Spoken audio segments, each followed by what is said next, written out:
Hey guys, good evening, or whatever time of day it is where you are. It is about 5:35 p.m. here on Sunday, April 12th, back on my rooftop again for another Saudi Arabia coronavirus update.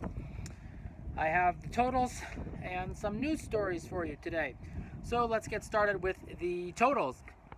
Today, in the Kingdom of Saudi Arabia, we had another record-breaking day, our fourth day in a row where we broke our daily increase in confirmed COVID-19 cases. Now we have 4,462 cases kingdom-wide for a daily increase of 429. Worldwide saw an increase of only about 73,000, bringing us to 1,793,000 roughly. We'll probably be at 2 million probably within 50 hours. All right. So Saudi Arabia, in addition to having 429 new cases, had 7 deaths and 41 more recoveries. Of these 429 new cases, 198 were in Riyadh, 103 in Mecca, 73 in Medina, 19 in Jeddah, 10 in Dammam, 7 in Yanbu, 3 in Tabuk, 5 more in the city I'm in, Khamis Mushait, bringing us to 38 in this city total, and 4 more cases in Samta. And of course there were some other cases in other smaller cities and towns in the kingdom, but those are the ones worth mentioning. I mentioned Samta at the end. It only got 4 new cases, but Samta, it's about, 4 kilometers from the Yemen border.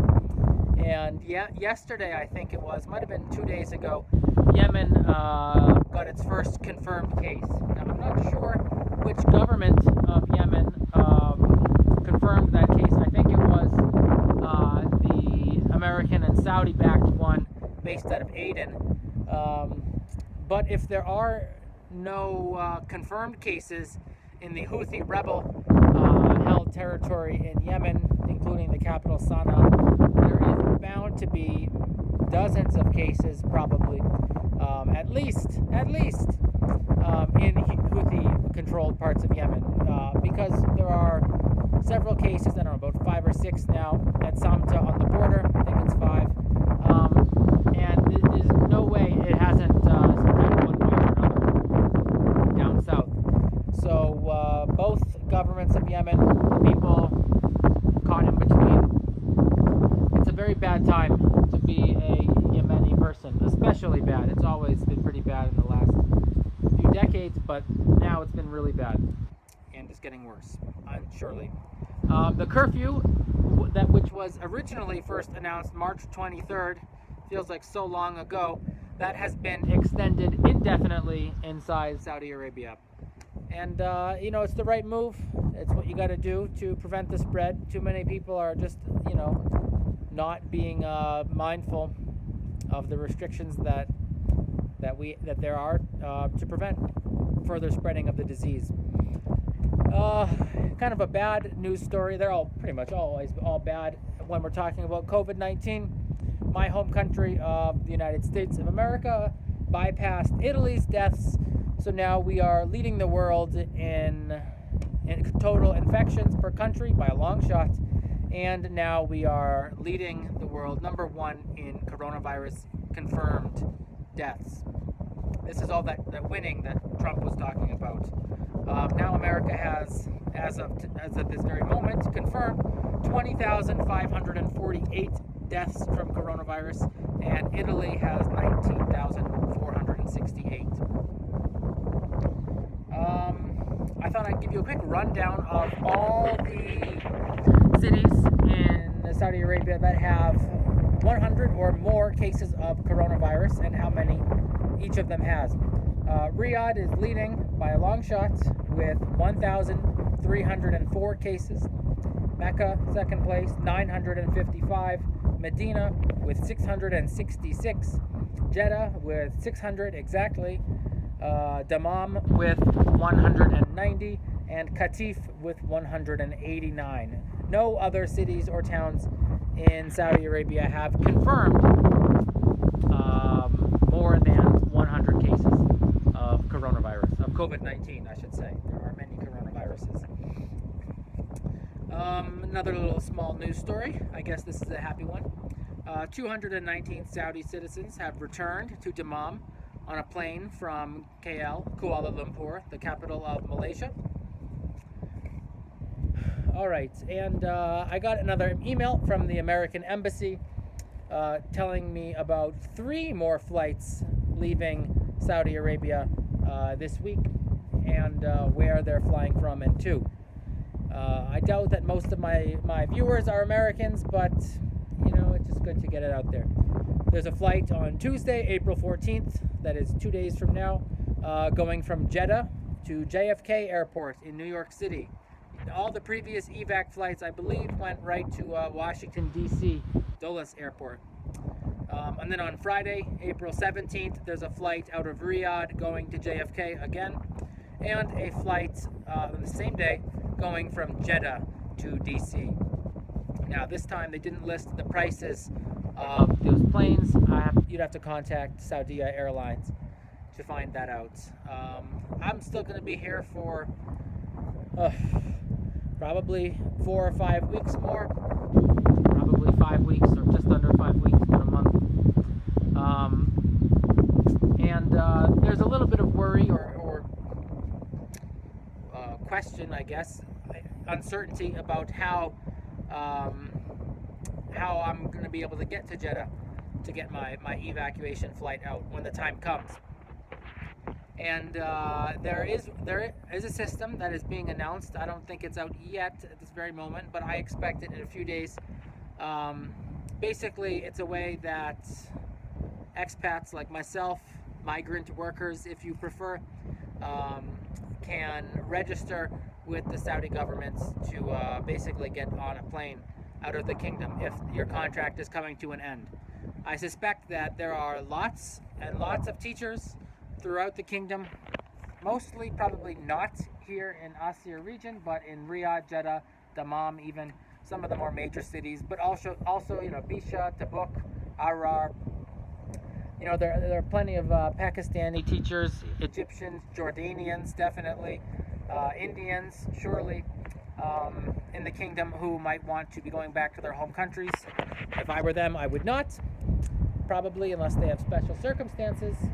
But I, as an American, almost at the end of my contract, I'm ready to go. And I've heard that there is this bus service, or transport service, we should call it, called Zair, Z-A-E-R. They do, they're usually for like luxury shuttles to Mecca from Jeddah. I believe people doing the Umrah or the Hajj, and who don't have a whole lot of time. They go to the airport, they get on a bus, they go to Mecca, they do their pilgrimage, and then they get on a bus back and they return, I think. And supposedly this company is going to allow, or is some Americans who are outside of the 3 evacuation cities so far have used this service to get to their airports so that they can get home. But we'll see what happens when the time comes. I have 2 questions that were asked of me that I'll close this video with. If you have a question that you want me to answer, please let me know in the comments below, and inshallah I will address them in the YouTube comments of this video or in a future video. These 2 comments are 2 days old, but they're still good. First question, YA asks, do you think the federal government, I assume the American federal government, do you think the federal government supports all states equally and fairly, and do the states cooperate with each other? I assume he means during this coronavirus crisis. Yes, the states are cooperating, but also the thing is, the federal government in America, Trump's government, has they bought or requisitioned a bunch of medical supplies that now they're making the states bid for. So they have to try and outbid each other, California, New York, and all the rest. to buy them basically from the federal government. So that's not the kind of cooperation that I think we should be having at this crisis point, obviously. And I think that President Trump has also shown some favoritism towards certain states that are more likely to be electorally favorable to him and the Republicans in November. And this kind of partisanship has no place in a global crisis, in a national crisis, or in everyday politics. So I think, generally speaking, there is cooperation between states, but the federal government does not support all states equally and fairly. But what does it mean to be equal and fair? Some states have more people than another, or have more serious health problems, or worse hospitals, or shorter staff of nurses and doctors and equipment. So it's a difficult question to answer. That's not to say that the rest of the federal government is biased against certain or biased for certain states or locations around the country. America is filled with a bunch of non-biased professionals who are just doing the best they can to help everybody survive and weather this crisis. Thank you for your question. And Srikanth asks, which countries are handling the pandemic the best? Do you have a top 5? And did you look at the figures for India? So that's a lot of questions there. Let's start with the India part. I do keep fairly well informed on the other major countries of the world and their confirmed coronavirus cases, including India, Germany, China, America, and so forth, England, the UK. I don't follow a lot of the news that's coming out of these countries, except for America. So I'm not really following a lot of the Indian news. But the figures I have here, they have about 8,500 confirmed cases, and I believe that India is going to be the next or one of the next countries to get really bad with coronavirus. There are many European countries and a few Asian countries that have gotten really bad already, some of which are getting worse, and some like China, which have leveled off. I think India is going to get out of control, and I worry even that because of the coronavirus crisis, that the central governments won't be able to exercise as much control over people, especially at the borders between India and Pakistan, and also the same deal in Pakistan, and that individual rogue actors or militias might commit violence and escalate the border situation to a point where it would take some serious diplomacy to walk back. Regarding the top 5 best handling countries of the pandemic, I don't know if I could put them in order, but I put New Zealand right now at number 1.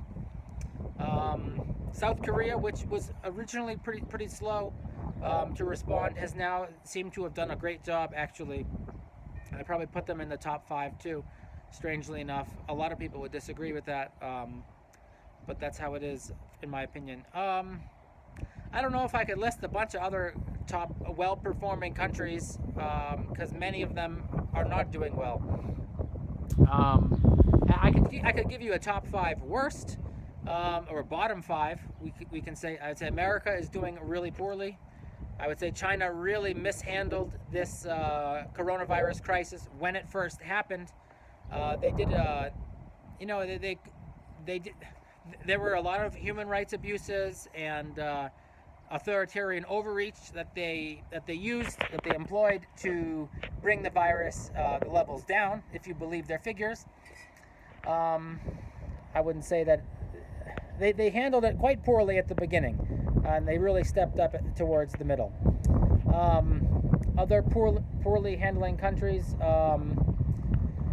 Bangladesh, Iran, Brazil is actually probably the worst handling country in my opinion, worse than America probably. What else? Canada was really slow to close their borders, and it looks like they finally sort of caught up, but it might be too late.